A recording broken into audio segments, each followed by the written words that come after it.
So you got a tenant that damaged your rental property. How do you handle this type of situation? What's going on, everybody? It's Jamel Gibbs, your family-oriented entrepreneur. Welcome to another video. So on this channel, you guys know that I love to talk about passive income streams. Cash flow real estate investing is one of my favorite ways to invest in real estate. And along with cash flow real estate investing, obviously we have some pros, but there's also going to be some cons as well. So I really wanted to talk about what to do when a tenant damages your property. How do you handle that as a real estate investor without it costing you your entire real estate investing business? Now, before we jump into this, I want you to think long term when it comes to real estate investing. A lot of us think in the now. So we might have, let's say you're just getting started, you might have one or two rental properties and you're like, man, this is going to take me out of business.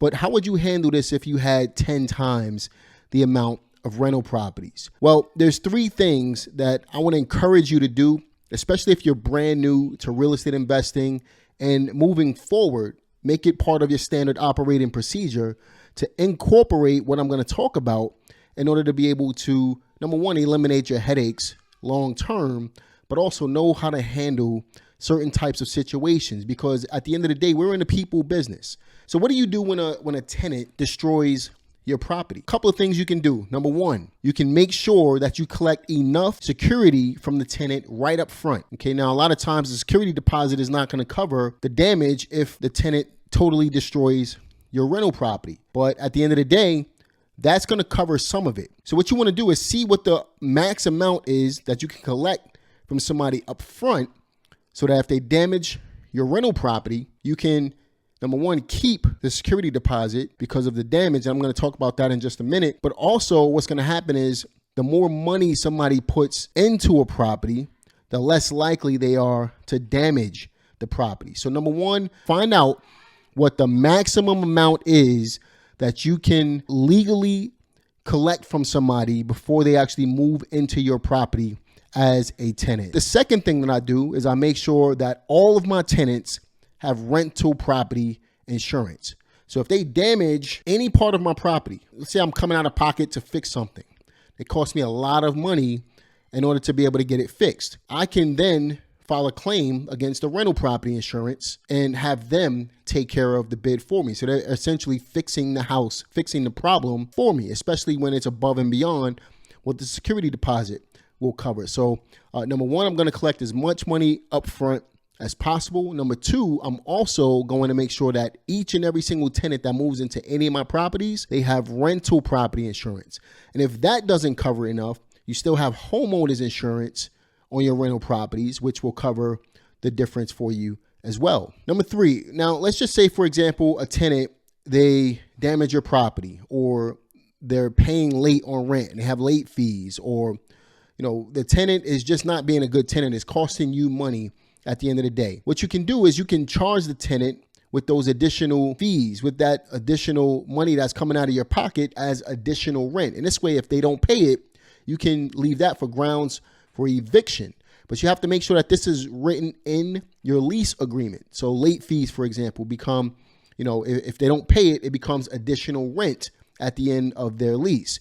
If they have, damages that they cause you on the property, it can become additional rent that can be paid at the end of the lease. Now, obviously you have wear and tear, right? You can't expect the property to be in 100% tip-top shape. You want the tenant to keep the property in as close of a condition as it is when they move out. So I probably had one, maybe two tenants that left my house exactly the way it was when they first moved in, and that's because they wanted to collect that security deposit back. But most tenants are, there's going to be some wear and tear. But when you have excess property damage and you have late fees and you have just a pretty bad tenant overall, at the end of the day, you really just want to be able to charge that tenant with additional rent. And if they don't pay that additional rent, you can take them to court, small claims court, in order to be able to solve the problem. So really three things that you can do in order to keep your tenant in check and not lose your shirt on rental properties. Number one, you can make sure you collect enough security deposit up front, and you want to max that amount out. Number two, you're going to make sure you have, number one, rental property insurance. Make sure your tenant has that so that if they damage the property, it'll be covered. But number two, make sure you have your homeowner's insurance intact. Okay. And then number 3, you want to make sure that in your lease agreement, you have it so that if the tenant doesn't pay, there's late fees, or if the tenant does excess damage to the property, that excess damage, whatever it costs you out of pocket, will be added on to the tenant as additional rent. They don't pay it, they can, number 1, be evicted or be taken to small claims court as well. And if you have to get a lawyer, make sure you get a good lawyer that's going to be able to win the case for you. To get a really good lawyer, you're gonna have to spend some money in order to be able to do that. So those are the 3 tips that I had for you. Now, one more bonus tip that I have is when you do have property damage, there's a software called Baselane that will allow you to be able to get these rental properties fixed up relatively quickly. How's that possible? When you sign up for Baselane, you can create multiple bank accounts. But just for full disclosure, Baselane is not a bank. It is a banking platform which allows you to create these accounts and sub-accounts in which you can then provide your contractors with virtual cards. And then from those virtual cards, it will save you time and effort having to run around to Home Depot and Lowe's and all of these other places in order to be able to get the items that you need in order to keep your rental properties up to date.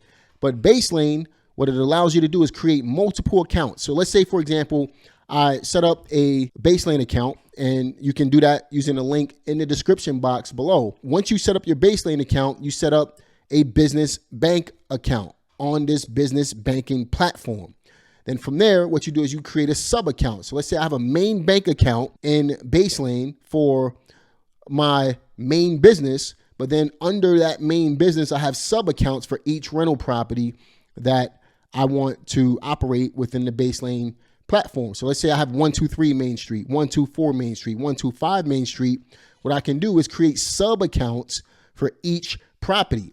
And then from those sub accounts, I can provide my contractor with a virtual card so that I don't have to be present when they need to buy things on the cards for the properties. And I can also set a limit on each card in order to be able to allow them to get what they need without overspending on the card as well. So I highly encourage you to check it out. Baselane is a pretty good platform. I've been using it for several months at this point. I'm loving it. It's a great platform if you buy rental properties. Really easy to use. They make it really convenient. And the best part about it is it's absolutely free to use. Now, there's obviously some paid services that are coming with it, but for what you need in your real estate investing business right now, Baselane is absolutely free. There's a tremendous amount of value that's being provided on that platform. Highly recommend you check it out. So be sure to check out Baselane. Keep those 3 tips that we discussed today in mind. Be sure to like this video, subscribe to the channel, click the notification bell. I will see you guys on the next one. Take care.